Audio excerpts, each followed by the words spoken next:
മരുന്നോ operation കൊണ്ടോ ജീവിതശൈലി രോഗങ്ങൾ മാറ്റാനാകില്ല. പക്ഷേ സ്വയം തിരുത്താൻ തയ്യാറായാൽ ജീവിതശൈലി രോഗങ്ങൾ മാറും. ഡോക്ടർ ജോളി ജീവിതശൈലി രോഗങ്ങൾക്ക് ഫോക്കസ് കൊടുക്കുന്നതും ജീവിതശൈലി തിരുത്തലിലൂടെ ട്രീറ്റ് ചെയ്യാനായിട്ടാണ് താല്പര്യപ്പെടുകയും ചെയ്യുന്നത്. അപ്പം ആദ്യമായിട്ട് ഇങ്ങനെ ഒരു ടോക്ക് വരുമ്പോൾ ആരാണ് ഇതിലത്തെ സ്പെഷ്യലിസ്റ്റ്, ഡോക്ടർ, അല്ലെങ്കിൽ എന്താണ് അവരുടെ ബാക്ക്ഗ്രൗണ്ട് എന്നുള്ളതൊക്കെ നമ്മൾ അറിയേണ്ടതാണ്. അതുകൊണ്ട് ഡോക്ടറിനോട് ഒരു സെൽഫ് ഇൻട്രൊഡക്ഷൻ ചെയ്യാനായിട്ട് താല്പര്യപ്പെടും. നമ്മൾ എപ്പോഴും ഒരു മെഡിക്കൽ കാര്യത്തെക്കുറിച്ച് സംസാരിക്കുമ്പം അവരുടെ എന്താണ് അവരുടെ ക്വാളിഫിക്കേഷൻ അല്ലെങ്കിൽ എന്താണ് അവരുടെ എക്സ്പീരിയൻസ് എന്ന് മനസ്സിലാക്കണം. അപ്പം ഞാൻ ആദ്യമേ പറയട്ടെ, ഞാനൊരു ഓങ്കോളജിസ്റ്റ് അല്ല, ക്യാൻസർ സ്പെഷ്യലിസ്റ്റ് അല്ല.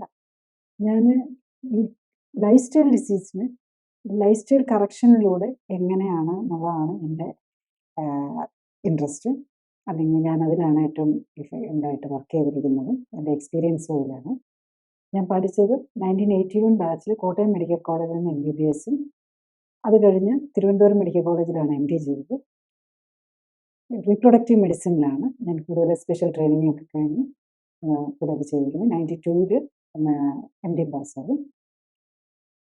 ബേസിക്കലി ഞാൻ കൂടുതൽ ഇമ്പോർട്ടൻസ് കൊടുക്കുന്നത് ക്യാൻസറിൻ്റെ കാര്യത്തിൽ നമ്മൾ എന്തുകൊണ്ട് സംസാരിക്കുന്നു എന്ന് ചോദിച്ചു കഴിഞ്ഞാൽ, ക്യാൻസറും ഒരു ലൈഫ് സ്റ്റൈൽ ഡിസീസാണ്. അത് പലർക്കും അറിയില്ലാത്തൊരു കാര്യമാണെന്ന് തോന്നുന്നു. ലൈഫ് സ്റ്റൈൽ ഡിസീസിൻ്റെ കൂടെയാണ് നമ്മൾ ഇന്നീ കാണുന്ന ഒരു 80-90% ഓഫ് ദ മെഡിസിൻ സർജറി ഒക്കെ ചെയ്യുന്ന ലൈഫ് സ്റ്റൈൽ ഡിസീസിന് വേണ്ടിയാണ്.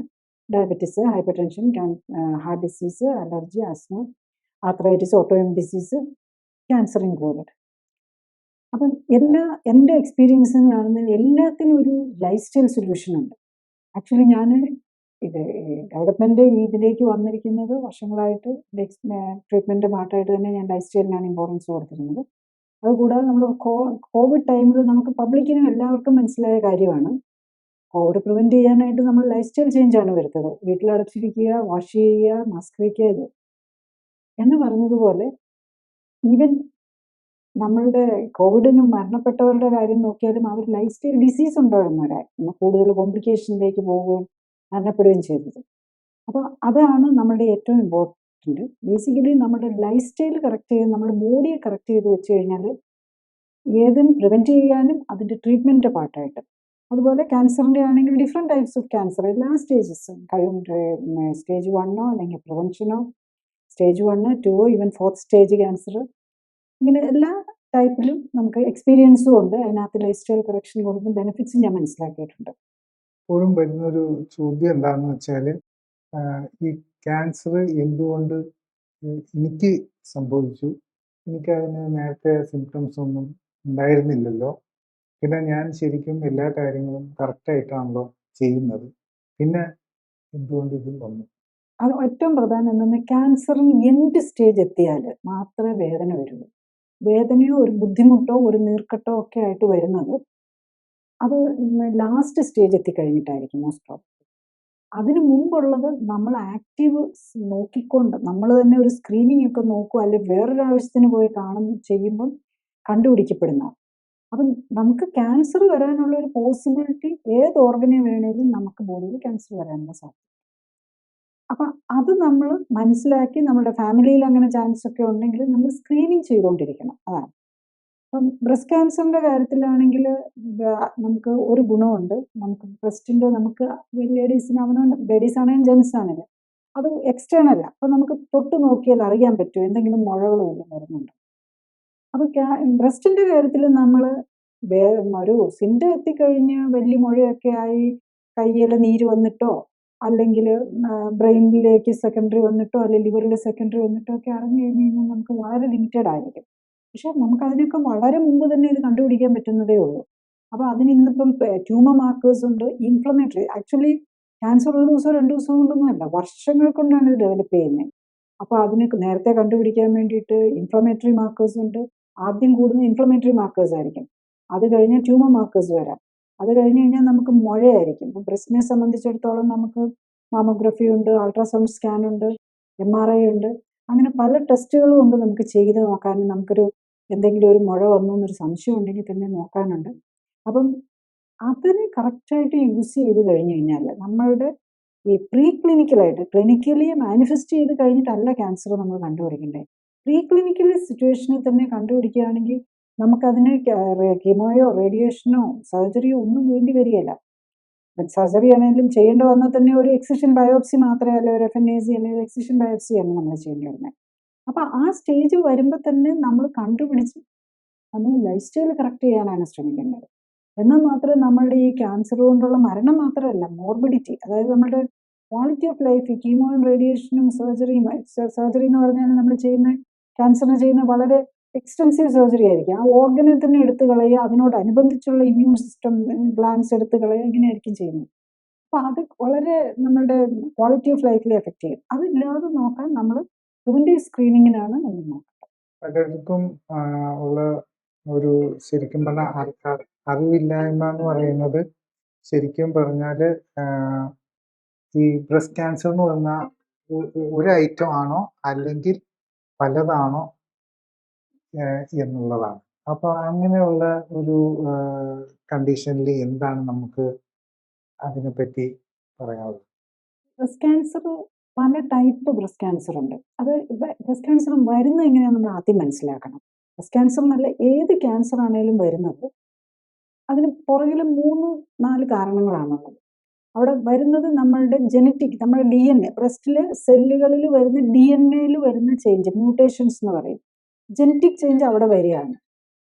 അത് ജനറ്റിക് ചേഞ്ച് ആണ് നമുക്ക് മ്യൂട്ടേഷൻസ് ഉണ്ടാക്കി അത് അക്യുമുലേറ്റഡ് ആണ്. ഒരു മ്യൂട്ടേഷൻ കൊണ്ടൊന്നും ഒരു സെല്ല് ക്യാൻസർ സെല്ല് ആകുകയില്ല. അത് മൾട്ടിപ്പിൾ മ്യൂട്ടേഷൻസ് വന്ന് ഈ ക്യാൻസറിന് നമ്മളുടെ ബോഡി നമ്മളെല്ലാം ഒരു റിതമിലും ഒരു കൺട്രോളിലുമാണ് പ്രവർത്തിക്കുന്നത്. ഈ സെല്ല് അതിനകത്ത് നിന്ന് എസ്കേപ്പ് ചെയ്തു പോയി നമ്മളുടെ ഇമ്മ്യൂൺ സിസ്റ്റത്തിന് അതിന് കൺട്രോൾ ഇല്ലെന്നായി വന്നു കഴിയുമ്പോഴാണ് ക്യാൻസറായിട്ട് അവിടെ അത് മൾട്ടിപ്ലൈ ചെയ്യാനും അത് സ്പ്രെഡ് ചെയ്യാനും തുടങ്ങുന്നത്. അപ്പോൾ അങ്ങനെ ഒരു സെല്ല് വരാനുള്ള കാരണം എന്താണെന്ന് ചോദിച്ചാൽ ഇമ്മ്യൂൺ സിസ്റ്റം ഡെഫിഷ്യൻ്റ് ആകുന്നതാണ്. അപ്പോൾ ഇമ്മ്യൂൺ സിസ്റ്റത്തിന് ഒരു പ്രോബ്ലം വരുന്നത് എന്തുകൊണ്ടാണ്? നമ്മളുടെ ബോഡിയിൽ അടിഞ്ഞുകൂടുന്ന ടോക്സിൻസുകളാണ് ഇതിനകത്ത് വരുന്നത്. അപ്പം നമ്മളുടെ ബോഡിയിൽ അടിഞ്ഞുകൂടുന്ന ഒന്ന് ടോക്സിൻ, 2 ന്യൂട്രീഷണൽ ഡെഫിഷ്യൻസി. നമ്മുടെ ബോഡി ഉണ്ടാക്കിയിരിക്കുന്നത് ന്യൂട്രീഷൻ വെച്ചാണ്. അത് നമ്മൾ കഴിക്കുന്ന ഫുഡിലെ ന്യൂട്രിയൻസ് എടുത്തിട്ടാണ്. ഓൾമോസ്റ്റ് 57 ന്യൂട്രിയൻസ് ആണ് വേണ്ടി വരുന്നത്, ഇൻക്ലൂഡിങ് ഓക്സിജൻ ആൻഡ് വാട്ടർ. ഇതിനകത്ത് ഏതിലേലും 14 വൈറ്റമിൻസ് ഉണ്ട്, 14 മിനറൽസ് ഉണ്ട്, 20 അമിനോ ആസിഡ്സ് ഉണ്ട്, 4 ഫാറ്റി ആസിഡ്സ് ഉണ്ട്, ഡയറ്ററി ഫൈബർ ഉണ്ട്, കാർബോഹൈഡ്രേറ്റ്, ഗ്ലൂക്കോസ് ഉണ്ട്. ഈ കാര്യങ്ങളെല്ലാം കറക്റ്റ് പ്രൊപ്പോർഷനിൽ അല്ലാതെ വരുമ്പോഴാണ് ക്യാൻസറിലേക്ക് പോകാം. നമ്മുടെ ഇമ്മ്യൂൺ സിസ്റ്റം തകരാറിലാകും. അപ്പോൾ ടോക്സിൻ അധികം വന്നു കഴിഞ്ഞാലും ന്യൂട്രീഷൻ്റെ എക്സസ് വന്നാലും അത് റിഡ്യൂസ് ആയാലും മതി. ഇതുപോലെ തന്നെ ഇമ്പോർട്ടൻ്റ് ആണ് നമ്മുടെ ആക്ടിവിറ്റീസ്. മെൻ്റൽ ഫിസിക്കൽ ഇനാക്ടിവിറ്റി വരികയാണെങ്കിലും, അതുപോലെ ഓവർ സ്ട്രെസ്, മെൻ്റൽ ആണ് സ്ട്രെസ് വന്നു കഴിഞ്ഞ് കഴിഞ്ഞാൽ സ്ലീപ്പും റെസ്റ്റും ഇല്ലാതെ വന്നു കഴിഞ്ഞ് കഴിഞ്ഞാലും വരും. അതുപോലെ നമ്മുടെ രക്തയോട്ടം, വ്യായാമം അല്ലെങ്കിൽ ഫിസിക്കൽ ആക്ടിവിറ്റി, എക്സസൈസ് വെച്ചിട്ട് രക്തയോട്ടം വന്നില്ലെങ്കിലും ഈ ഒരു പ്രോബ്ലം തന്നെ വരാമെന്നുള്ളതാണ്. അപ്പം ഇതാണ് നമ്മളുടെ മ്യൂട്ടേഷനിലേക്ക് കൊണ്ടുവന്നു, ക്യാൻസറിലേക്ക് കൊണ്ടുവന്നു. വ്യായാമക്കുറവ്, ന്യൂട്രീഷണൽ ഇംബാലൻസ്, ടോക്സിൻസ് അക്യുമുലേഷൻ, പിന്നെ സ്ട്രെസ്സും റെസ്റ്റും ഇല്ലാതെ വരികയും ചെയ്യും. ഇതിനെ നമ്മൾ മനസ്സിലാക്കി അത് പ്രിവെന്റ് ചെയ്ത് നമ്മൾ പിന്നെ എന്തെങ്കിലും ചേഞ്ച് വരുന്നുണ്ടോ എന്ന് നേരത്തെ കണ്ടുപിടിക്കാൻ ശ്രമിക്കാം.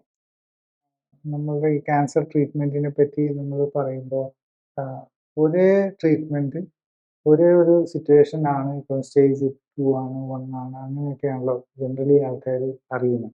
അപ്പം അത് ഒരേ ട്രീറ്റ്മെൻ്റ് ആണെങ്കിലും എങ്ങനെയാണ് ഈ പലർക്കും പല റിസൾട്ട് വരുന്നത്? ഒരാൾക്ക് പറയുന്നു അത് അത്രേ ഉള്ളൂ, കുഴപ്പമൊന്നുമില്ല, എല്ലാം മാറി. മറ്റേ അതേ സ്റ്റേജിൽ തന്നെ സീരിയസ് ആയിട്ട്.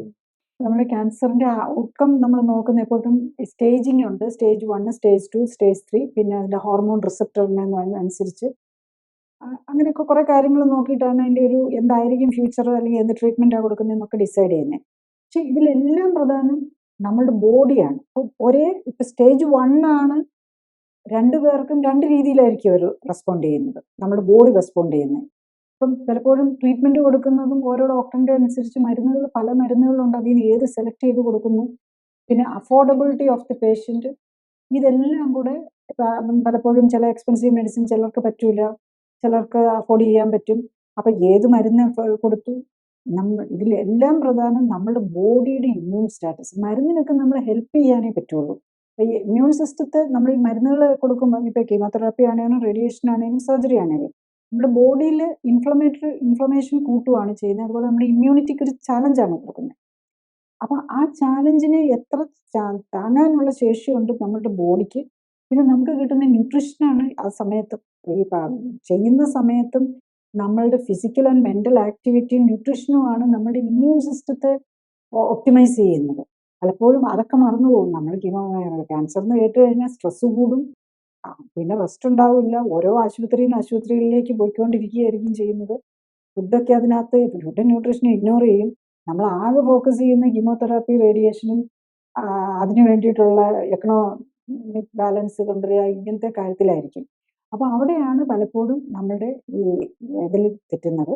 അപ്പം നമ്മൾ അറിയേണ്ടത് നമ്മളുടെ ഇമ്മ്യൂൺ സിസ്റ്റത്തെ ഇമ്പ്രൂവ് ചെയ്യാൻ വേണ്ടിയിട്ട് നമ്മൾ എന്ത് ചെയ്യുന്നു? ഈ ഫൈനൽ റിസൾട്ട് തരേണ്ടത് നമ്മുടെ ഇമ്മ്യൂൺ സിസ്റ്റമാണ്.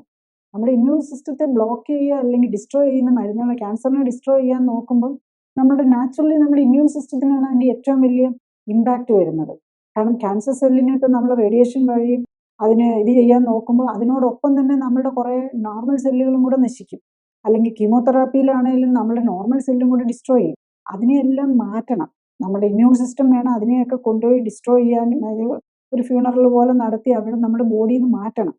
അതുകൂടാതെ പുതിയ നോർമൽ സെല്ല് ഡിസ്ട്രോയിഡ് ആകുന്നതിന് പകരം പുതിയ സെല്ലിനെ ഉണ്ടാക്കണം. ഇതിനെല്ലാം നമ്മുടെ ഇമ്മ്യൂൺ സിസ്റ്റത്തിന് വേണ്ടത് ന്യൂട്രീഷനാണ്. അപ്പോൾ അത് വേണ്ടത്രയും കിട്ടാതെ വരുന്നതും കൂടെയാണ് പലപ്പോഴും പല ക്യാൻസർ പേഷ്യൻറ്റും മരിക്കുന്നതിന് കാരണം. പലപ്പോഴും ഇമ്മ്യൂൺ ഡെഫിഷ്യൻസി വന്നിട്ട് ഇൻഫെക്ഷനൊക്കെ വന്നിട്ടായിരിക്കും. നമ്മൾ ശ്രദ്ധിച്ചാൽ മതി. പലപ്പോഴും പലരുടെയും ലോങ് ടൈം കീമോതെറാപ്പിയൊക്കെ എടുത്തു കഴിയുമ്പോൾ കൗണ്ട് കുറഞ്ഞു പോകും. അപ്പോൾ ആ സമയത്ത് ഇൻഫെക്ഷൻ വന്ന് ആയിരിക്കും മരണം സംഭവിക്കുന്നത്. ഇപ്പോൾ മനസ്സിലാക്കുന്നത് ഈ ഒരാളുടെ റിക്കവറി ചെയ്യാനുള്ള ഒരു കപ്പാസിറ്റിയും അത് വീണ്ടും വരാതിരിക്കാനുള്ള കപ്പാസിറ്റിയും ഇതുപോലെ അയാളുടെ ആരോഗ്യത്തെ ഡിപ്പെൻഡ് ചെയ്താണ് എന്നുള്ളതാണ് ഇപ്പോൾ പറയുന്നത്. അപ്പോൾ അങ്ങനെ ഉള്ള സാഹചര്യത്തിൽ പലപ്പോഴും നമ്മൾ ഈ ട്രീറ്റ്മെൻറ്റ്സ് ചെയ്യുമ്പോൾ ആക്റ്റീവ് ട്രീറ്റ്മെൻറ്റ് ചെയ്യുമ്പോൾ ഇപ്പം കീമോതെറാപ്പിയോ റേഡിയേഷനോ അങ്ങനെ എന്തെങ്കിലുമൊക്കെ ചെയ്തുകൊണ്ടിരിക്കുമ്പോൾ പലപ്പോഴും ആളുടെ ആരോഗ്യം ഇങ്ങനെ മോശമായി പോകുന്ന പോലെ ആണ് കാണുന്നത്. അപ്പോൾ അതിൽ ശരിക്കും എന്താണ് സാധ്യമായിട്ടുള്ളത്? കീമോതെറാപ്പിയും റേഡിയേഷൻ സർജറിയും എല്ലാം നമ്മുടെ ഇമ്മ്യൂൺ സിസ്റ്റത്തിന് നമുക്ക് മോർ വർക്ക് ലോഡ് കൊടുക്കുകയാണ് ചെയ്യുന്നത്. അപ്പം അങ്ങനെ വരുമ്പം നമ്മൾ ഐഡിയലി നമ്മൾ ചെയ്യേണ്ടത് എന്താണെന്ന് ചോദിച്ചു കഴിഞ്ഞ് കഴിഞ്ഞാൽ നമ്മുടെ ഇമ്മ്യൂൺ സിസ്റ്റത്തിനെ എംപവർ ചെയ്യാൻ വേണ്ടിയിട്ട് നമ്മൾ ഈ മരുന്നുകളെല്ലാം ടോക്സിനാണ്. കീമോതെറാപ്പി ഒക്കെ വെരി സ്ട്രോങ് ടോക്സിൻസും കൂടിയാണ് ബോഡിക്ക്. നമ്മൾ മരുന്നായിട്ടാണെങ്കിലും എടുക്കുന്ന അതിൻ്റെ ടോക്സിസിറ്റി നമുക്ക് തന്നെ കാണാമല്ലോ. കറുത്ത് വരും, മുടി കൊഴിയും, ഇതെല്ലാം അതിൻ്റെ ഇമ്പാക്റ്റാണ്. ഇവൻ നെർവ് ഡാമേജ് വരുത്താം, മസിൽ കാർഡിയാക് പ്രോബ്ലംസ് വരുത്താം. അങ്ങനെ എല്ലാ കീമോതെറാപ്യൂട്ടിക് ഏജൻസിനും സൈഡ് ഇഫക്റ്റ് ഉണ്ട്, റേഡിയേഷനും സൈഡ് ഇഫക്റ്റ് ഉണ്ട്. അത് എല്ലാവർക്കും അറിഞ്ഞുകൊണ്ട് തന്നെയാണല്ലോ നമ്മളിത് എടുക്കുന്നത്. അപ്പം നമുക്ക് നമ്മുടെ ബോഡിയെ സ്ട്രെങ്തൻ ചെയ്യുക എന്നുള്ളതാണ് ഫസ്റ്റ് ഇത് വരുന്നത്. അപ്പം നമ്മുടെ ലൈഫ് സ്റ്റൈൽ കറക്ഷൻ, ഞാൻ basically clinically supported, just life style correction എന്ന് പറഞ്ഞ് കുറച്ച് അഡ്വൈസസ് കൊടുക്കുമല്ല. ഇപ്പം എല്ലാവർക്കും പറയാം ഈറ്റ് ഹെൽത്തി, ഡു എക്സസൈസ് എന്ന് പറയാം. അങ്ങനെയല്ല, വെരി സ്ട്രക്ചേർഡ് ആയിട്ട് വളരെ സയൻറ്റിഫിക് സപ്പോർട്ടോടു കൂടി ഒരാളുടെ ബോഡിയെക്കുറിച്ച് വളരെ ഡീറ്റെയിൽ ആയിട്ടുള്ള ടെസ്റ്റുകൾ നോക്കി, അവരുടെ ന്യൂട്രീഷണൽ സ്റ്റാറ്റസ് നോക്കി, അവരുടെ ഇൻഫ്ലമേറ്ററി സ്റ്റാറ്റസ് നോക്കി, അവരുടെ ഓരോ ഓർഗൻസിനെയും സ്റ്റഡി ചെയ്തിട്ട് ഏതിലൊക്കെയാണ് വീക്ക്, ഇങ്ങനെ നോക്കിക്കൊണ്ട്, അതുപോലെ അവർക്ക് ഏത് ഫുഡാണ് അവർക്ക് പറ്റുന്നത്, അവരുടെ ബോഡി ഏത് ഫുഡിനോടാണ് റിയാക്ട് ചെയ്യുന്നത്, ഇങ്ങനത്തെ കാര്യങ്ങൾ നോക്കി മനസ്സിലാക്കി വളരെ ക്ലിനിക്കൽ മോണിറ്ററിങ്ങോട് കൂടിയുള്ള ഒരു ലൈഫ് സ്റ്റൈൽ കറക്ഷനാണ് കൊടുക്കുന്നത്. അതുപോലെ തന്നെ നമ്മൾ വ്യായാമം ചെയ്യുന്നതാണേലും പേഷ്യൻസ് ആണല്ലോ ബേസിക്കലി. ഇപ്പോൾ രോഗികൾക്കും പ്രത്യേകിച്ച് കീമോതെറാപ്പിയൊക്കെ എടുക്കുന്നവർക്ക് ഇപ്പോൾ ജിമ്മിൽ പോകാനോ വർക്കൗട്ട് ചെയ്യാനോ ഒന്നും പറ്റിയെന്നിരിക്കുകയില്ല. പക്ഷെ നമ്മുടെ ബോഡിയുടെ സർക്കുലേഷൻ കൂട്ടേണ്ടതും നമ്മുടെ ബോഡിയുടെ, ശരിക്കും പറഞ്ഞു കഴിഞ്ഞാൽ നമ്മുടെ ബോഡിയിൽ 650 മസിൽസും 230 ബോൺസും ഉണ്ട്, 230 ജോയിൻസും ഉണ്ട്. ഇതിനെ മാത്രമേ നമുക്ക് എന്തെങ്കിലും ചെയ്യാൻ പറ്റുള്ളൂ. അപ്പം അതിനെ ആക്ടിവേറ്റ് ചെയ്ത് നമ്മളുടെ ഇമ്മ്യൂൺ സിസ്റ്റത്തെ ആക്ടിവേറ്റ് ചെയ്ത് അവർക്ക് നമ്മളുടെ സെൽസിന് വേണ്ട ന്യൂട്രീഷൻ കൊടുത്ത് നമ്മൾ ഈ ആക്ടിവിറ്റി ചെയ്താൽ മാത്രമേ നമ്മളുടെ ആ ബ്ലഡ് സർക്കുലേഷൻ കൂടുകയുള്ളൂ. അപ്പം കറക്റ്റായിട്ടുള്ള മെൻ്റൽ ആൻഡ് ഫിസിക്കൽ ആക്ടിവിറ്റി കൂടെ നമ്മൾ ബ്ലഡ് സർക്കുലേഷൻ കൂട്ടി എല്ലാ മസിൽസിനെയും ജോയിൻസിനെയും നെർവ്സിനെയും നമ്മുടെ ബോഡിയിൽ ഏകദേശം 50 ട്രില്യൺ സെൽസ് ഉണ്ട്. എല്ലാ സെൽസിനെയും സ്റ്റിമുലേറ്റ് ചെയ്യാനാണ് ഇതിൽ നോക്കുന്നത്. അതിനോടൊപ്പം അത് വരുത്തുന്ന ബെനിഫിറ്റ്സ് എന്താണെന്നുള്ളത്. അപ്പം ക്യാൻസറിൻ്റെ കാര്യത്തിൽ ഞാൻ ഈ പറഞ്ഞ ഡിഫറെൻറ്റ് സ്റ്റേജസ് ഓഫ് ക്യാൻസർ കണ്ടിട്ടുണ്ട്.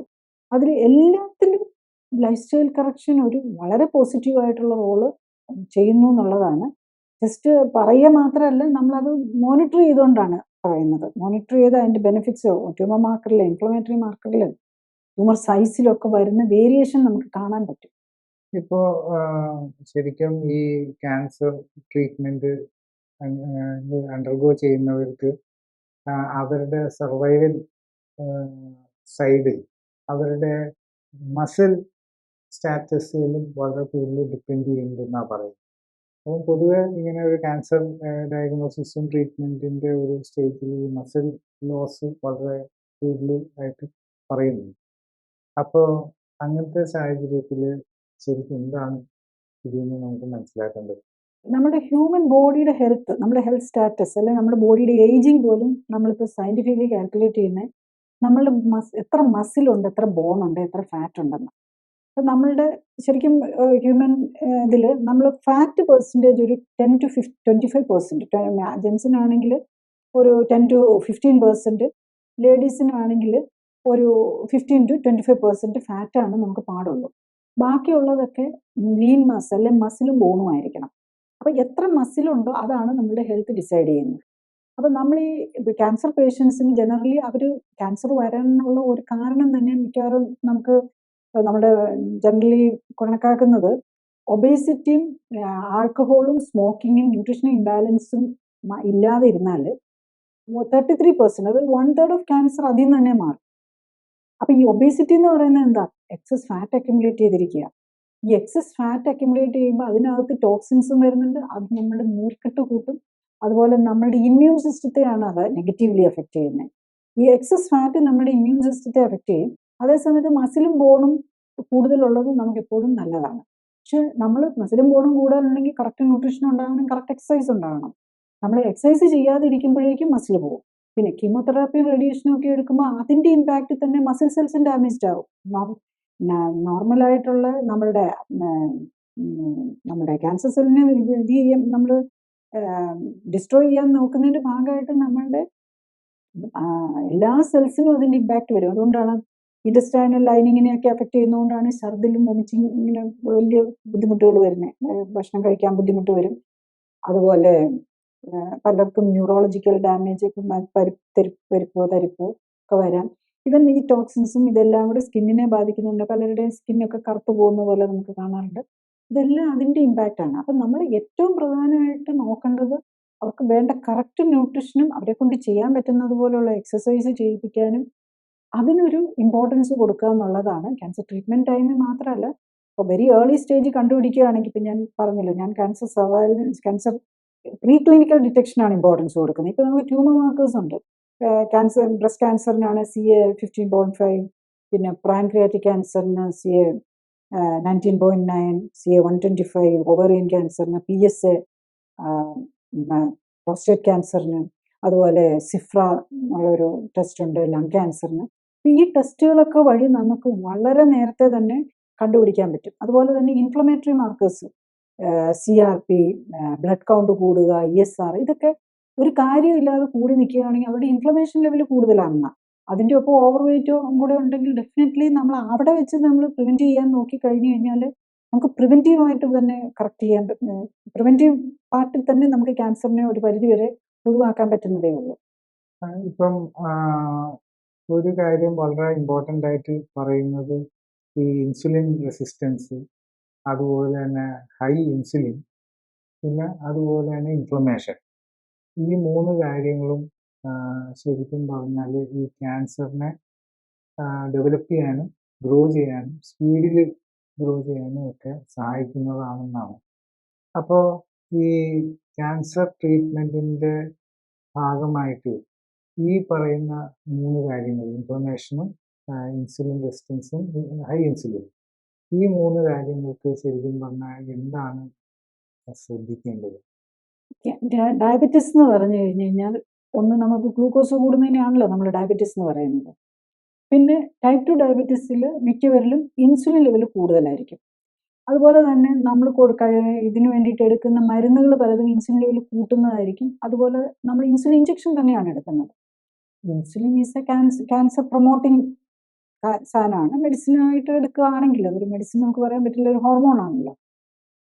ഇന്ന് നമ്മളുടെ ക്യാൻസർ സെല്ലുകളുടെ ഗ്രോത്തിനെ പ്രൊമോട്ട് ചെയ്യുന്ന ഒരു ഹോർമോണാണ് ഇൻസുലിൻ. അപ്പം അത് നമ്മൾ പല ക്യാൻസർ പേഷ്യൻറ്റും ഡെയിലി ഇൻസുലിൻ ഇഞ്ചക്ഷൻ എടുത്തുകൊണ്ടിരിക്കുക. അപ്പം നമ്മൾ എങ്ങനെ അത് നമ്മളെ ഒരു ട്രീറ്റ്മെൻറ്റിൻ്റെ റിസൾട്ട് ഒപ്റ്റിമൈൽ ആവും? പറ്റില്ല. അപ്പം നമ്മളുടെ ഈ ലൈഫ് സ്റ്റൈൽ കറക്ഷനിൽ ഏറ്റവും കൂടുതൽ ഞാൻ കണ്ടിട്ടുള്ള ഏറ്റവും വലിയ ബെനിഫിറ്റ് എന്താണെന്ന് ചോദിച്ചു കഴിഞ്ഞ് കഴിഞ്ഞാൽ ടൈപ്പ് 2 ഡയബറ്റീസ് ആണെങ്കിൽ ഈ ഡയബറ്റീസിൻ്റെ മരുന്നുകൾ നമ്മൾ ആ കറക്റ്റ് ഫോർമാറ്റഡ് അല്ലെങ്കിൽ ഒപ്റ്റിമൽ ന്യൂട്രീഷനിലേക്ക് പോവുകയും ജെന്റിലായിട്ടുള്ള ഒരു മൈൽഡ് എക്സസൈസും കൂടെ ചെയ്തു കഴിഞ്ഞാൽ നമുക്ക് ഡയബറ്റീസിൻ്റെ മെഡിസിനും ഇൻസുലിനും ഒക്കെ എടുക്കുന്ന ഫസ്റ്റ് ഡേ തന്നെ അത് നിർത്താൻ പറ്റുമെന്നുള്ളതാണ്. നമുക്ക് വിതിൻ ഒരാഴ്ച നമ്മൾ സാധാരണ നിലയിൽ നമ്മൾ ഇങ്ങനത്തെ പേഷ്യൻസിന് ട്രീറ്റ്മെൻറ്റ് കൊടുക്കുമ്പോൾ ഒരു 24 hour to 48 hours തന്നെ ഷുഗർ നോർമൽ ആകും മരുന്നില്ലാതെ. ഞാൻ പറയുന്നത് ടൈപ്പ് 2 ഡയബറ്റീസിനാണ്, ടൈപ്പ് 1 ഡയബറ്റീസ് അല്ല. ടൈപ്പ് 1 ഡയബറ്റീസിൽ അവിടെ ഇൻസുലിൻ ഡെഫിഷ്യൻസി ഉണ്ട്, അവർക്ക് ഇൻസുലിൻ എടുത്തേ പറ്റുള്ളൂ. പക്ഷെ ടൈപ്പ് 2 ഡയബറ്റീസ് പേഷ്യൻറ്റിന് ശരിക്കും ഇൻസുലിനോ മരുന്നുകളുടെയോ ഒരു പരിധി വരെ, പ്രത്യേകിച്ച് ഇൻസുലിൻ ലെവൽ കൂട്ടുന്ന മരുന്നുകളോ ഒരു കാരണവശാലും നമ്മൾ എടുക്കേണ്ട ആവശ്യമില്ല, provided correct life style correction ചെയ്യുകയാണെങ്കിൽ. അപ്പം ഞാൻ കണ്ട ഏറ്റവും വലിയ ബെനിഫിറ്റും അതാണ്. ഷുഗർ കൺട്രോളും വിതിൻ ഒരാഴ്ച വരുമ്പോഴേക്കും നോക്കുമ്പോഴേക്കും തന്നെ ഇൻസുലിൻ റെസിസ്റ്റൻസ് പോയിട്ടുണ്ടാവും. ഇൻസുലിൻ ലെവൽ നമ്മൾ നോക്കി ഷുഗർ ലെവലും കൂടെ കമ്പയർ ചെയ്യുമ്പോൾ നമുക്കറിയാം ഇൻസുലിൻ റെസിസ്റ്റൻസ് എത്രയാണ്. ചിലരുടെ ഇൻസുലിൻ ലെവലൊക്കെ നമ്മൾ ആദ്യം നോക്കുമ്പോൾ വെരി ഹൈ ആയിരിക്കും, പക്ഷെ ഒരാഴ്ച കഴിയുമ്പോൾ വരുമ്പോൾ നോക്കുമ്പോഴേക്കും 50ഉം 100ഉം ഒക്കെ നിന്നിരുന്ന ഇൻസുലിൻ ലെവൽ 5-6 വരും. അവിടെ തന്നെ നമ്മുടെ ഇമ്മ്യൂൺ സിസ്റ്റത്തിൻ്റെ ആക്ഷൻ കൂടുകയാണ് ചെയ്യുന്നത്. അതായത് ഈ ഇൻസുലിൻ കൂടി നിൽക്കുമ്പോൾ നമുക്ക് ഈ ക്യാൻസർ സെല്ലിനെ പിടിച്ച് ഡിസ്ട്രോയ് ചെയ്യാനുള്ള നമ്മളുടെ ഒരു ഫാഗോസൈറ്റോസിസ് എന്നുണ്ട്. ആ കഴിവ് നമുക്ക് നമ്മളുടെ ഇമ്മ്യൂൺ സിസ്റ്റത്തിന് കുറഞ്ഞു പോകും. ഒരു ന്യൂട്രോഫിൽസ് എന്നൊക്കെ പറഞ്ഞ് വെളുത്ത രക്താണുക്കളാണ് അത് ചെയ്യേണ്ടത്. അവരുടെ ആക്ടിവിറ്റി തന്നെ സ്റ്റോപ്പായി പോകും ഇൻസുലിൻ ലെവൽ കൂടുതലിരിക്കുമ്പോൾ. ആക്ച്വലി ഈ സെയിം ബെനിഫിറ്റാണ് നമ്മൾ ഈ ഇൻ്റർമീഡിയറ്റ് ഫാസ്റ്റിങ്ങും ഒക്കെ ചെയ്യുമ്പം നമ്മൾ നോമ്പൊക്കെ നോക്കുമ്പോൾ ഒക്കെ ഈ ഇങ്ങനത്തെ ഇതിൽ വരുമ്പം ബെനിഫിറ്റ് കിട്ടുന്നത്, ക്യാൻസറിനൊക്കെ ബെനിഫിറ്റ് കിട്ടുന്നത് ഈ ഇൻസുലിൻ ലെവലും അതുപോലെ തന്നെ ഗ്ലൂക്കോസ് ലെവലും കുറയും. ഗ്ലൂക്കോസ് ആണ് ഫീഡ് ചെയ്യുന്നത്, ക്യാൻസർ സെല്ലിനെ ഫീഡ് ചെയ്യുന്ന ഏറ്റവും പ്രധാന സാധനം ഗ്ലൂക്കോസ് ആണ്. അപ്പോൾ ഗ്ലൂക്കോസ് കുറയ്ക്കേണ്ടതും കാർബോഹൈഡ്രേറ്റ് കുറയ്ക്കേണ്ടതും വെരി ഇമ്പോർട്ടൻ്റ് ആണ്. അപ്പോൾ അതിലൊക്കെയാണ് നമ്മൾ ഈ ലൈഫ് സ്റ്റൈൽ കറക്ഷൻ കൊണ്ട് ഫോക്കസ് ചെയ്യുന്നത്. അത് വളരെ എഫക്റ്റീവ് ആയിട്ടുള്ളതായിട്ടാണ് ഇത് കാണുന്നത്. ശരിക്കും ഈ ക്യാൻസറിൻ്റെ ബ്രസ്റ്റ് ക്യാൻസറിൻ്റെ ഒക്കെ കേസ് പറയുമ്പോൾ വൺസ് ഈ ഇൻറ്റൻസീവ് ട്രീറ്റ്മെൻറ്റ് തുടങ്ങിയാൽ ആ ഇൻറ്റൻസീവ് ട്രീറ്റ്മെൻറ്റ് തുടങ്ങി കഴിയുമ്പോഴത്തേക്കും ഒരു നോർമലി പേഷ്യൻസോ അല്ലെങ്കിൽ അവരുടെ അവരുടെ വെൽവിഷേഴ്സ് വിചാരിക്കുന്നത് ആ ഇമ്മീഡിയറ്റ്ലി ആ ട്രീറ്റ്മെൻറ്റ് കഴിഞ്ഞിട്ട് നമുക്ക് ഈ പറയുന്ന പോലെ നമ്മുടെ ഹെൽത്ത് ഇമ്പ്രൂവ് ചെയ്യാനുള്ള കാര്യങ്ങൾ ചെയ്യാം. എന്താണെന്ന് വെച്ചാൽ ഈ ട്രീറ്റ്മെൻറ്റ് ചെയ്യുന്നതിനോടുകൂടി ഈ പറഞ്ഞ പ്രോബ്ലംസ് ഒക്കെ വരാറുണ്ടല്ലോ. അപ്പോൾ അങ്ങനെ ഇരിക്കുമ്പോൾ അതേസമയം പറയുന്നത് ഈ ട്രീറ്റ്മെൻറ്റിനോടനുബന്ധിച്ച് തന്നെ ഈ ഹെൽത്ത് ഇമ്പ്രൂവ് ചെയ്യാൻ വേണ്ട കാര്യങ്ങൾ ചെയ്യണമെന്നാണ്. അപ്പം എന്താണ് ശരിക്കും മനസ്സിലാക്കുന്നത്?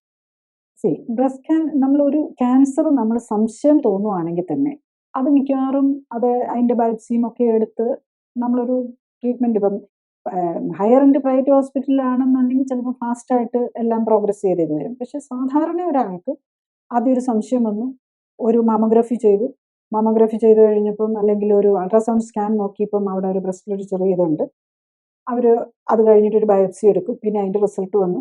അങ്ങനെ കൺഫർമേഷൻ ചെയ്ത് എല്ലാം ഉറപ്പായി കഴിഞ്ഞാൽ മാത്രമേ നമുക്ക് കീമോ, റേഡിയേഷൻ അല്ലെങ്കിൽ സർജറി എന്നുള്ള ഒരു ഇതിലേക്ക് വരുള്ളൂ. അപ്പം അതിൻ്റെ ഇടയിൽ തന്നെ നമുക്കൊരു ഗ്യാപ്പ് കിട്ടും. ആ സമയം നമ്മൾ ലൈഫ് സ്റ്റൈൽ കറക്ഷൻ സ്വന്തം നിലയിൽ ചെയ്യുക. പക്ഷേ ഒരു ക്യാൻസറൊക്കെ സസ്പെക്ട് ചെയ്യുമ്പോൾ നമ്മളൊരു പ്രൊഫഷണലായിട്ട് തന്നെ ചെയ്യുക എന്നുള്ളതാണ്. അപ്പം അത് വളരെ, ഞാൻ ബേസിക്കലി ഇങ്ങനത്തെ കാര്യത്തിലാണല്ലോ ചെയ്യുന്നത്. ഞാനൊരു ബ്രസ്റ്റ് ക്യാൻസറിൻ്റെ പേഷ്യൻ്റെ കാര്യത്തിൽ തന്നെ പറയാം. ഒരു 40-45 ഇയേഴ്സേ ഉള്ളൂ. അവർ ആദ്യം ഒരു മാമോഗ്രാഫി ചെയ്തു. അപ്പോൾ അവിടെ ഒരു സംശയം തോന്നി, ഒരു ബയോപ്സി എടുത്തു, ബയോപ്സി കുഴപ്പമില്ലായിരുന്നു. അത് കഴിഞ്ഞിട്ട് അവരങ്ങനെ പോയി. പിന്നെ ഒരു 6 മാസം കഴിഞ്ഞപ്പോൾ വീണ്ടും അവർക്കത് വലുതായതെന്ന് തോന്നി. വീണ്ടും പോയി മാമോഗ്രാം ചെയ്ത് ബയോപ്സി എടുത്തപ്പോഴേക്കും അൾട്രാസൗണ്ട് സ്കാൻ ഓർ മാമോഗ്രാം. അത് കഴിഞ്ഞപ്പോഴേക്കും അത് കൂടി അത് ക്യാൻസർ ആണെന്ന് സംശയം തോന്നി. അവർ അത് വേറെ സ്ഥലത്തും കൂടെ പോയി വേറൊരു ഹോസ്പിറ്റലും കൂടെ പോയി എടുക്കുന്നതിൻ്റെ ഒപ്പം തന്നെ അവർ വേറെ സൗത്ത് കേരളയിൽ നിന്നുള്ളതായിരുന്നു. അവർ കൊച്ചിയിൽ വന്ന് വേറൊരു ഹോസ്പിറ്റലും കൂടെ കാണിച്ചു. അതിൻ്റെ കൂടെ അവർ എൻ്റെ അടുത്തും കൂടെ വന്നു. ഇമ്മീഡിയറ്റ്ലി തന്നെ അത് പേഷ്യൻറ്റും വൈഫും ഒക്കെ കുറച്ച് ഈ ലൈഫ് സ്റ്റൈൽ കറക്ഷനെ കുറിച്ചും കുറച്ച് അവെയർ ആയിട്ടുള്ള പേഷ്യൻ്റ് ആയിരുന്നു. അവരന്ന് തന്നെ വന്ന് ഇത് ചെയ്തു. അപ്പോൾ നമുക്ക് തൊടുമ്പോൾ തന്നെ നമുക്കറിയാം അത് ക്യാൻസർ ആണെന്ന് നമുക്ക് മനസ്സിലാവും. ഫിസിഷ്യൻ നമ്മൾ നോക്കുന്നവർക്ക് അറിയാം, അത് കാണുമ്പോൾ തന്നെ ക്യാൻസർ ആണോ അല്ലെങ്കിൽ ക്യാൻസർ ആണെന്ന് ഉറപ്പാണ്. പക്ഷെ അവരപ്പം തന്നെ ക്യാൻസർ ട്രീറ്റ്മെൻറ്റ് തുടങ്ങി. അപ്പോൾ അത് കഴിഞ്ഞിട്ട് അപ്പോൾ അവർക്ക് അവരത്ര അഫോർഡബിളും ഏറ്റവും ടോപ്പ് ഹോസ്പിറ്റലിൽ പോകാൻ മാത്രം അഫോർഡബിളും അല്ല. അത് അവർക്ക് പൈസയും ഒക്കെ അറേഞ്ച് ചെയ്യേണ്ടതുണ്ട്. അപ്പോൾ അവർക്ക് RCCയിൽ കിട്ടണമെന്നാണ് അവരുടെ ആഗ്രഹം. സോ ദാറ്റ് അവർക്ക് കുറച്ച് ഇതും വരുമല്ലോ. അപ്പോൾ അവിടെയൊക്കെ കിട്ടി വരണമെന്നുണ്ടെങ്കിൽ കുറേ കൂടി സമയം എടുക്കുമല്ലോ. അപ്പോൾ ആ സമയത്ത് അവരിവിടെ വന്ന് നമ്മൾ ചെയ്തു. അത് കഴിഞ്ഞ് അവർക്ക് 1 മാസത്തോളം എടുത്തു. 1 മാസം 1.5 മാസം എടുത്തു അവരുടെ ഫൈനലൈസ് ചെയ്യാൻ. അപ്പോൾ ആ സമയം വന്നപ്പോഴേക്കും അവരുടെ ക്യാൻസർ ഗ്രോത്ത് തന്നെ കുറഞ്ഞു. അവർക്ക് ഓൾമോസ്റ്റ് അത് കുറച്ച് ഓവർ വെയിറ്റ് ഉണ്ടായിരുന്നു. അവർക്കൊരു 8 കിലോ കുറയ്ക്കാൻ പറ്റി. അപ്പോൾ അവരുടെ ഇൻഫ്ലമേറ്ററി മാർക്കേഴ്സ് കുറഞ്ഞു. ക്യാൻസറിൻ്റെ തന്നെ വലിപ്പം കുറഞ്ഞു വന്നു. അത് കഴിഞ്ഞിട്ടാണ് അപ്പോൾ ആദ്യം അവരോട് പറഞ്ഞിരുന്നത് റാഡിക്കൽ മാസ്റ്റക്ടമി ചെയ്യണമെന്നാണ്. അപ്പോൾ ആ റാഡിക്കൽ മാസ്റ്റക്ടമി ചെയ്യാതെ ലംബക്ടമി മാത്രമാക്കി, അതായത് ഇതിൻ്റെ കുറച്ച് ലംബക്ടമി പ്ലസ് ഈ നോഡ് സാമ്പിളിങ് മാത്രമേ ചെയ്യേണ്ട വന്നുള്ളൂ. അപ്പോൾ അതാണ് അതിനകത്ത് വരുന്ന ബെനിഫിറ്റ്. അപ്പോൾ അത് മാത്രമല്ല, ആ പേഷ്യൻ്റ് ഭയങ്കര സ്ട്രെസ്ഡ് ആയിരുന്നു. സർജറിയെക്കുറിച്ച് കുറച്ചൊരു ആരാണേലും ക്യാൻസർ എന്ന് കേട്ട് കഴിയുമ്പോൾ പേടിച്ചു പോകുമല്ലോ. അപ്പം ആദ്യം വരുമ്പോൾ പേഷ്യൻ്റ് ഒന്നും സംസാരിക്കുക പോലുമില്ല. ഹസ്ബൻഡ് മാത്രമാണ് സംസാരിച്ചത്. Because she was in A shock, cancer ആണെന്ന് അറിഞ്ഞു കഴിഞ്ഞപ്പോൾ. അത് കഴിഞ്ഞ് അവർ 1 മാസം കൊണ്ട് അവരുടെ ആ ബാക്കിയുള്ള ഫോർമാലിറ്റീസും കറക്റ്റ് ചെയ്ത് ക്യാൻസറിൻ്റെ ഒരു സർജറിയിലേക്ക് പോകുമ്പോഴേക്കും അവർ മെൻ്റലി ആൻഡ് ഫിസിക്കലി ആ സർജറിക്ക് വേണ്ടിയിട്ടും തയ്യാറായി. പിന്നെ അപ്പം ഈ സപ്പോർട്ട്, ആ ക്ലിനിക്കൽ സപ്പോർട്ടും ന്യൂട്രീഷനും എല്ലാം ആ സർജറി ടൈമിലും അവർക്ക് കിട്ടുകയാണ്. പിന്നെ അതിൻ്റെ കൂടെ അതൊരു സ്റ്റേജ് 2 ബ്രസ്റ്റ് ക്യാൻസർ ആയിരുന്നു. അപ്പം അങ്ങനെ വരുമ്പം പലപ്പോഴും അവർക്ക് കീമോതെറാപ്പിയോ റേഡിയേഷനോ വേണ്ടി വരികയാണെങ്കിൽ പോലും അതും ആ സമയവും നമുക്കൊരു സപ്പോർട്ടീവ് കിട്ടുകയാണ്. അപ്പോൾ എന്താണ് ചെയ്യേണ്ടത്, എന്ത് കഴിക്കണം, എന്ത് എക്സസൈസ് ചെയ്യണം, അതിനുള്ള ഒരു ഡയറക്ഷനാണ്. ബേസിക്കലി നമ്മൾ ഈ clinically supported life style correction എന്ന് പറഞ്ഞു കഴിഞ്ഞാൽ എന്താണ് ഐഡിയൽ ലൈഫ് സ്റ്റൈൽ, എങ്ങനെയാണ് ലൈഫ് സ്റ്റൈൽ മോണിറ്റർ ചെയ്യേണ്ടത്, അത് പഠിപ്പിച്ചു കൊടുക്കുക എന്നുള്ള. അപ്പോൾ ആ ഐഡിയ കിട്ടിയാൽ പിന്നെ അവർക്കത് ക്ലിക്ക് ചെയ്ത്, കാരണം ക്യാൻസർ പേഷ്യൻ്റൊക്കെ ആകുമ്പോൾ കുറച്ച് കെയർ എടുക്കുമല്ലോ എത്രയാണേലും. അതും കൊച്ചു കുട്ടിയാണ്, ഒരു 2ാം ക്ലാസ്സിലോ 1ാം ക്ലാസ്സിലോ പഠിക്കുന്ന കുട്ടിയാണെന്നുള്ള ആളാണ്. അപ്പോൾ അവർക്ക് വളരെ ലൈഫ് ഈസ് വെരി പ്രഷ്യസ് അവരെ സംബന്ധിച്ചിടത്തോളം. അതുകൊണ്ട് അവർ കറക്റ്റായിട്ട് നോക്കും എന്നുള്ളതാണ്. പിന്നൊരു കോമൺ ഒരു ഫീലിംഗ് എന്താണെന്ന് വെച്ചാൽ ഗ്ലൂക്കോസാണ് ക്യാൻസറിനെ വളർത്തുന്നത്. അപ്പം ഷുഗർ കഴിക്കരുത്, അങ്ങനത്തെ കുറേ ഫുഡ് റെസ്ട്രിക്ഷൻസിനെ പറ്റി കഴിക്കരുത് എന്നുള്ള രീതിയിലുണ്ട്. അപ്പം അത് എത്രമാത്രം ശരിയാണ്? ഈ നമ്മൾ പെറ്റ് സ്കാൻ, നമ്മൾ ക്യാൻസറിൻ്റെ ഏറ്റവും അൾട്ടിമേറ്റ് ആയിട്ട് നമ്മൾ എടുക്കുന്ന ഒരു സ്റ്റേജിങ്ങിനും ഒക്കെ ഒരു എടുക്കുന്ന ടെസ്റ്റാണ് പെറ്റ് സ്കാൻ. ഈ പെറ്റ് സ്കാനിൽ നമ്മൾ യൂസ് ചെയ്യുന്നത് എന്താണെന്ന് ചോദിച്ചു കഴിഞ്ഞാൽ റേഡിയോ ആക്റ്റീവ് ഗ്ലൂക്കോസാണ്. റേഡിയോ ആക്റ്റീവ് ഗ്ലൂക്കോസ് ഇഞ്ചെക്ട് ചെയ്തിട്ട് അത് എവിടെയെല്ലാമാണ് കൂടുതലായിട്ട് ടേക്കപ്പ് ചെയ്യുന്നത്, ഓവറായിട്ട് ഏതെങ്കിലും സ്ഥലത്ത് ടേക്കപ്പ് ചെയ്യുന്നുണ്ടെങ്കിൽ, ബ്രസ്റ്റ് ടേക്കപ്പ് ചെയ്തിട്ടുണ്ടെങ്കിൽ ആ മുഴ നമുക്ക് അവിടെ കാണാൻ പറ്റും, എത്രയാണ് വലിപ്പം മുതൽ. അത് അങ്ങനെയാണ് നമ്മൾ കണ്ടുപിടിക്കുന്നത്. അതുപോലെ ലിംഫ് നോഡ്സിലേക്ക് പോയിട്ടുണ്ടോ, ബ്രെയിനിലേക്ക് വന്നിട്ടുണ്ടോ, ലങ്സിലേക്ക് പോയിട്ടുണ്ടോ, ലിവറിലേക്ക് പോയിട്ടുണ്ടോ, ബോണിലേക്ക് പോയിട്ടുണ്ടോ, ഇതെല്ലാം ഈ പെറ്റ് സ്കാൻ വെച്ചും. ഈ പെറ്റ് സ്കാനിൽ ഈ റേഡിയോ ആക്റ്റീവ് ഗ്ലൂക്കോസ് എവിടേക്കാണ് ടേക്കപ്പ് ചെയ്യുന്നത് എന്നാണ് നമ്മൾ നോക്കുന്നത്. ഈ റേഡിയോ ആക്റ്റീവ് ഗ്ലൂക്കോസ് ഒരു ഇഞ്ചക്ഷൻ എടുത്തിട്ടാണ് ഈ പെറ്റ് സ്കാൻ ചെയ്യുന്നത്. അപ്പം ഈ സെയിം പ്രിൻസിപ്പിളാണ്. അതായത് നമ്മളുടെ ഈ ക്യാൻസർ സെൽസിന് വളരാൻ അവർ ഏറ്റവും യൂസ് ചെയ്യുന്നത് ഗ്ലൂക്കോസിനെയാണ്. അല്ലാത്ത രീതിയിൽ അവർക്ക് വളരാം, പക്ഷേ ഏറ്റവും അവർക്ക് വേണ്ടത് ഗ്ലൂക്കോസാണ്. അതാണല്ലോ ഇതെല്ലാം കൂടെ പിടിച്ച് അവരെടുക്കാൻ നോക്കുന്നത്. അപ്പം ഞാൻ എൻ്റെ clinically supported life style correction cancer പേഷ്യൻസിന് വേണ്ടിയിട്ട് ചെയ്യുമ്പോഴും ഗ്ലൂക്കോസ് മാക്സിമം കുറയ്ക്കാനാണ് നമ്മൾ നോക്കുന്നത്. നമ്മളുടെ ബ്രെയിൻ സെൽസിന് ആദ്യത്തെ സമയത്ത് പ്രത്യേകിച്ചും കുറച്ച് ഗ്ലൂക്കോസ് വേണം അവർക്ക്. പക്ഷേ കുറച്ച് ദിവസം ആകുമ്പോഴേക്കും അവർക്ക് കീറ്റോൺ ബോഡീസ് യൂസ് ചെയ്യാറാവും, ഫാറ്റി ആസിഡ്സും കീറ്റോൺ ബോഡീസും യൂസ് ചെയ്യാറാവും. അപ്പം നമ്മളുടെ വെയിറ്റും കുറയണമല്ലോ. പേഷ്യൻ്റ് മിക്കവാറും പേരും ഞാൻ കാണാറുള്ള എല്ലാവരും എക്സസ് ഫാറ്റ് ഉണ്ടാവും അവരുടെ ബോഡിയിൽ. അപ്പോൾ അതാണ് ഒരു ഇൻഫ്ലമേഷനും ഈ ക്യാൻസറിന് തന്നെ കാരണമാകുന്ന ഒരു മെയിൻ കാരണം അത് തന്നെയാണ്. അപ്പോൾ അവരുടെ വെയിറ്റ് കുറയണം. അപ്പം ഗ്ലൂക്കോസ് അങ്ങ് കൊടുക്കാതെ ഇരുന്ന് കഴിഞ്ഞ് കഴിഞ്ഞാൽ ക്യാൻസർ സെല്ലിനെ സ്റ്റാർവ് ചെയ്യുന്നത് പോലെയാണ്. കംപ്ലീറ്റ് പറ്റില്ല, പക്ഷെ നമ്മളുടെ ബോഡിയിലെ സെൽസിന് ഒരു വിതിൻ ഫ്യൂ ഡേയ്സ് തന്നെ ഗ്ലൂക്കോസ് ഇല്ലാതെ ജീവിക്കാറാകും. അപ്പോൾ ഗ്ലൂക്കോസിൻ്റെ അളവ് കുറയ്ക്കുക എന്നുള്ളത് എല്ലാവരും ചെയ്യേണ്ട ഒരു കാര്യമാണ്.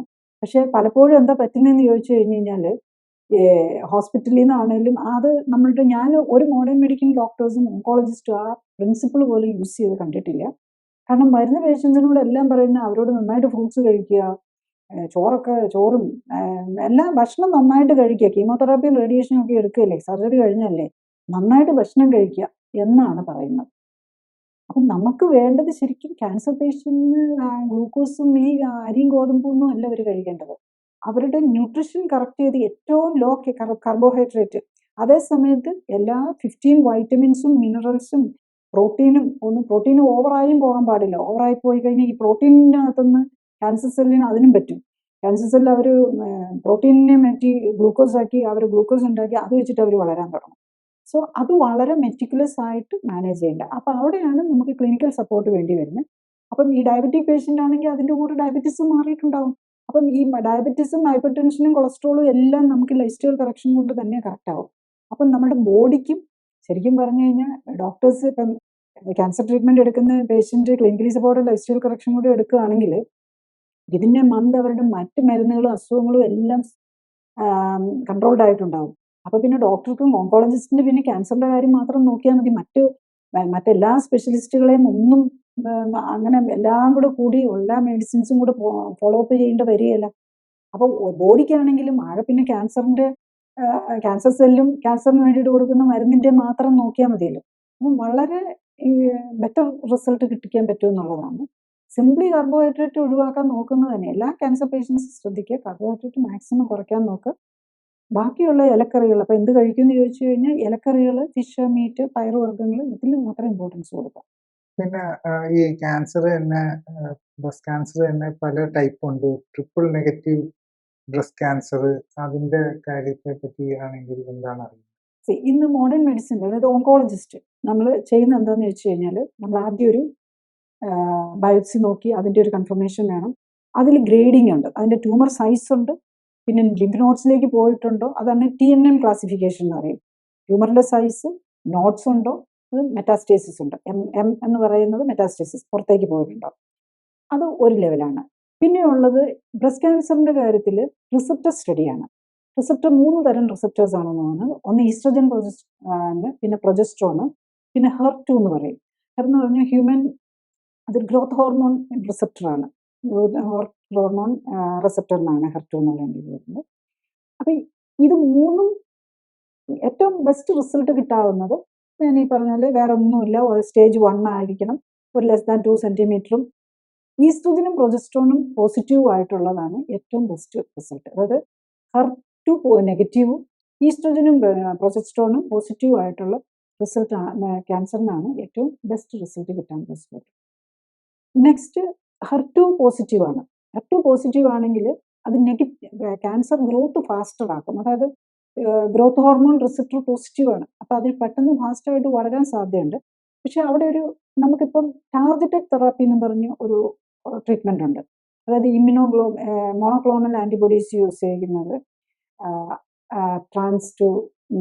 ട്രാൻസ്റ്റുസിമാബ് എന്ന് പറഞ്ഞുള്ള ഒരു മെഡിസിൻ, അതുപോലെ പെർട്ടുസിമാബ് എന്നുള്ള 2 മെഡിസിൻസ് അതിന് ടാർഗറ്റഡ് തെറാപ്പിക്കായിട്ട് യൂസ് ചെയ്യുന്നുണ്ട്. അത് ഇഫക്റ്റീവ് ആകുന്നുണ്ട്.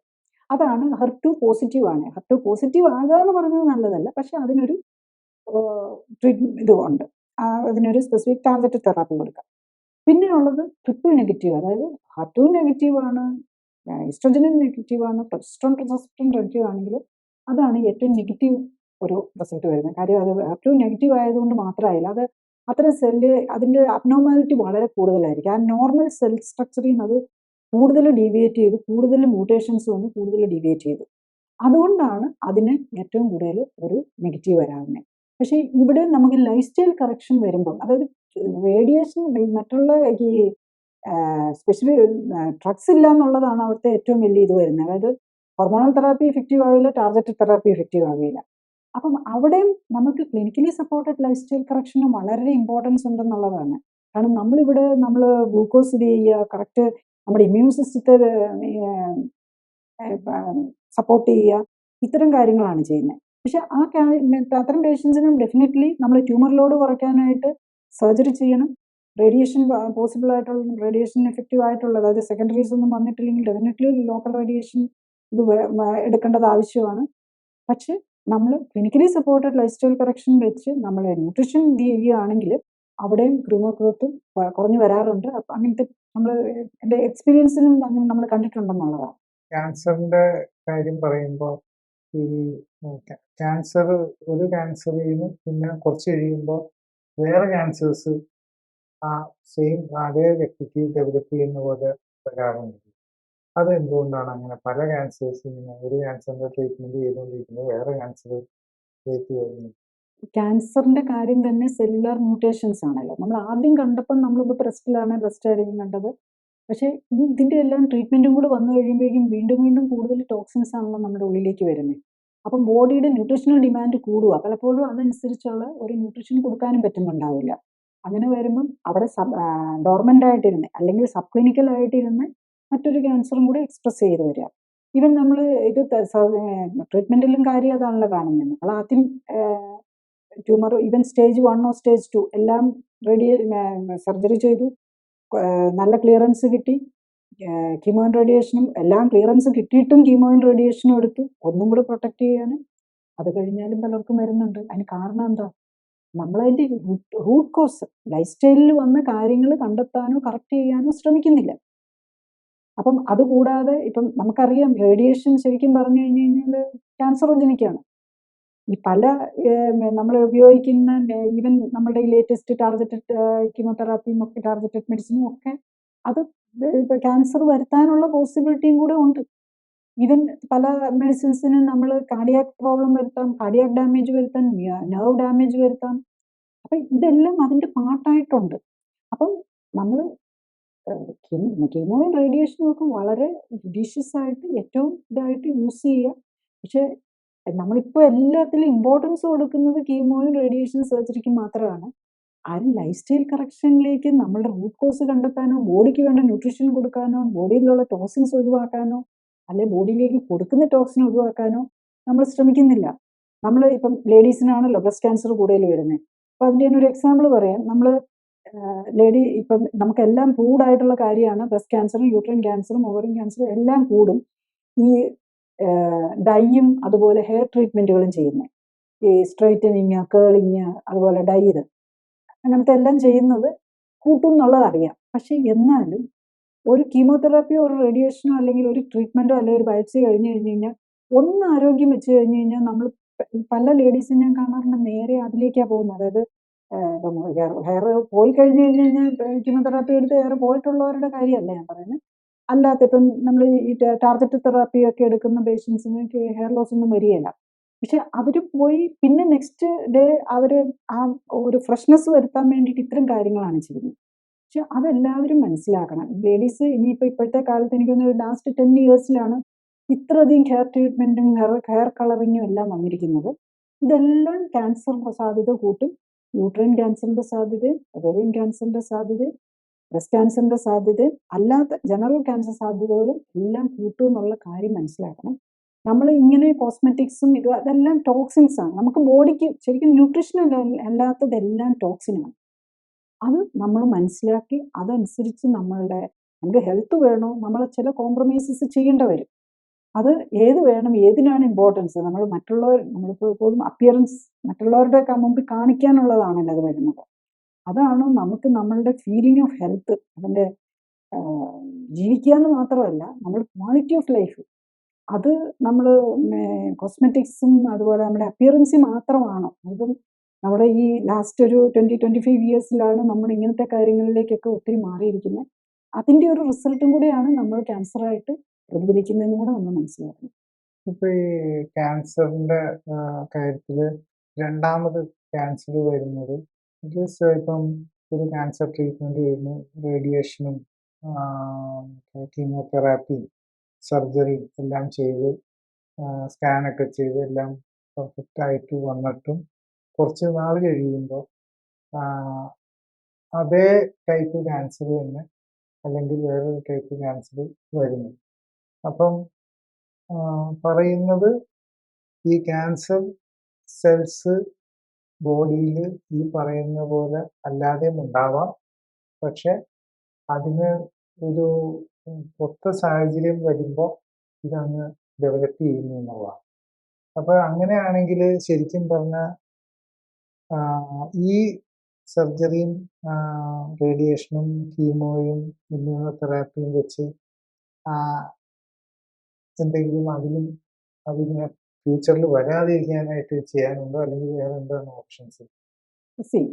നമുക്കവിടെ ഉള്ള ഇപ്പൊ കീമോതെറാപ്പി എടുത്താലും റേഡിയേഷൻ എടുത്താലും ഇമ്മ്യൂണോതെറാപ്പി എടുത്താലും ഒക്കെ അവിടെ ഉള്ള ഗ്രോത്തിനെ ഇത് ചെയ്യാൻ പറ്റുള്ളൂ ലോജിക്കലി, എനിക്കങ്ങനെയാണ് തോന്നുന്നത്. പക്ഷെ നമ്മൾ ഇനി എന്തെങ്കിലും ഡോർമെന്റ് ആയിട്ട് കിടപ്പുണ്ടോ എന്ന് പറഞ്ഞ് ഒരു ഷോട്ട് എല്ലാം അതൊരു പ്രോട്ടോകോളുകൾ സ്റ്റാൻഡർഡൈസ് ചെയ്ത് ചെയ്യുകയാണ് ചെയ്യുന്നത്.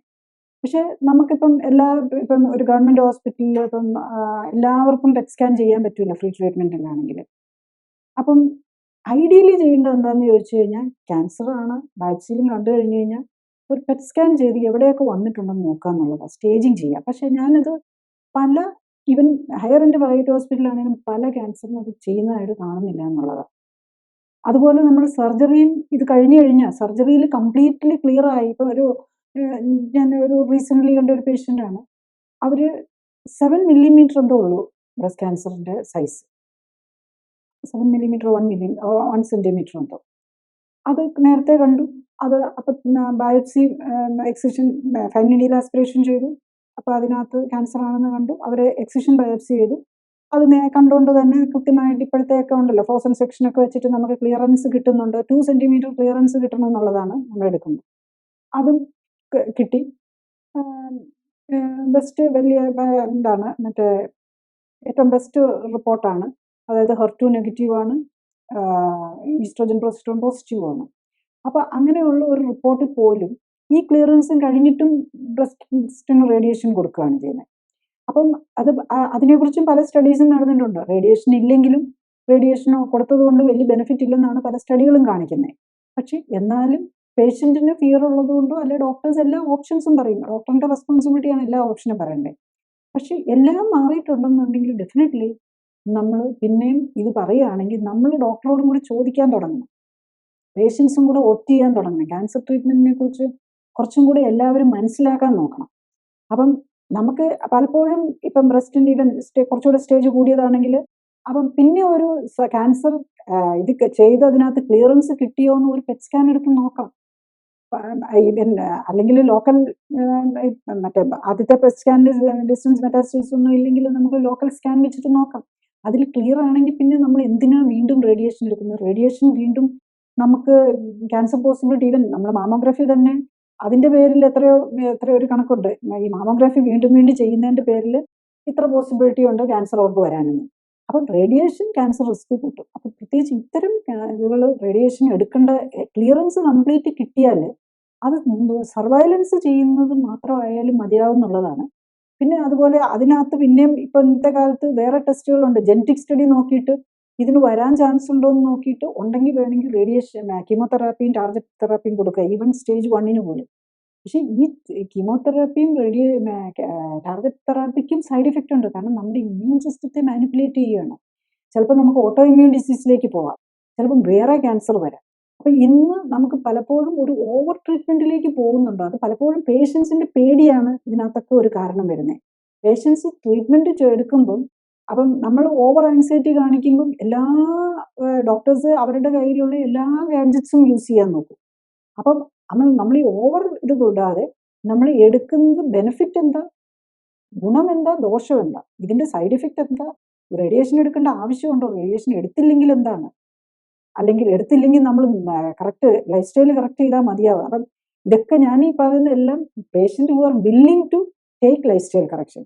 പേഷ്യൻ്റ് ലൈഫ് സ്റ്റൈൽ കറക്ഷൻ ഒന്നും പറ്റുകയല്ല, നോക്കാനൊന്നും താല്പര്യമില്ലാത്തവർ എനിക്കിങ്ങനെയെങ്കിലും ലൈഫ് സ്റ്റൈൽ ഒന്നും നോക്കാൻ പറ്റില്ല എന്നുള്ള ആറ്റിറ്റ്യൂഡ് ആണെങ്കിൽ അവർക്കിതൊന്നും പറ്റില്ല. മാക്സിമം ട്രീറ്റ്മെൻറ്റുകൾ എടുത്തു പോകുക എന്നുള്ളത് മാത്രമേ ചെയ്യാൻ പറ്റുള്ളൂ. പക്ഷെ ഓരോ ട്രീറ്റ്മെൻറ്റും നമ്മളുടെ ഈ ക്വാളിറ്റി ഓഫ് ലൈഫും ക്യാൻസർ പോസിബിലിറ്റി തന്നെ വർദ്ധിപ്പിക്കാം. കാരണം ഇതിനകത്തുള്ള മറ്റുള്ള സ്ഥലങ്ങളിൽ വരാനുള്ളതും ഒക്കെ മനസ്സിലാക്കിക്കൊണ്ട് വേണം നമ്മളത്.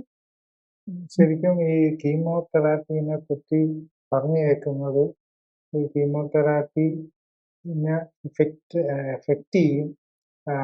ഇപ്പം ഒബീസിറ്റിയോ അല്ലെങ്കിൽ ബ്ലഡ് ഗ്ലൂക്കോസോ കൊളസ്ട്രോളോ അങ്ങനെയുള്ള കാര്യങ്ങളെല്ലാം ഈ കീമോതെറാപ്പിനെ എഫക്റ്റ് ചെയ്യുന്നു. അത് ശരിയാണോ? അപ്പോൾ അങ്ങനെ ആണെങ്കിൽ ശരിക്കും എന്താണ് അതിനുള്ള ഒരു ചെയ്യാവുന്ന കാര്യം?